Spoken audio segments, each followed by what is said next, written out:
Trend ఏంటంటే Bollywood style. అంటే 1990స్లో Bollywood actors ఎలా ఉండేవాళ్ళు, వాళ్ళ శారీ స్టైల్ ఎలా ఉండేది, వాళ్ళ యొక్క లొకేషన్స్ ఎలా ఉండేవి, అవన్నీ ట్రెండ్ అవుతుంది అనమాట. ఇవన్నీ కూడా 1990స్లో రెట్రో స్టూడియో పోర్ట్రేట్స్ అనమాట. ఆ స్టైల్లో వచ్చేసాయి.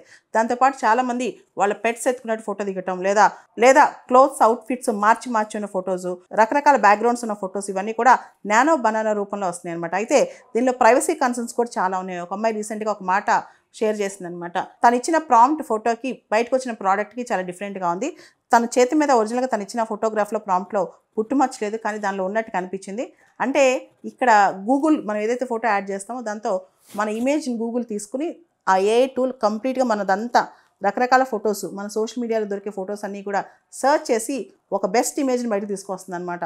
ఉదాహరణకి నా ఫోటోనే ఉందనుకోండి, దానిలో నా ఫేస్ వరకే ప్రాంప్ట్ ఇస్తే కనుక నా చేతులు కూడా సేమ్ అలానే ఒరిజినల్గా నా చేతులాగా ఫోటో ఎలా బయటకు వచ్చిందంటే గూగుల్లోని ఈ జెమినీ ఏఐ టెక్నాలజీ ద్వారా మొత్తం మన ఫొటోస్ గూగుల్ అన్నీ సెర్చ్ చేసి దానిలో మొత్తం మన బాడీ షేప్స్ కూడా బయట తేవచ్చు అనమాట.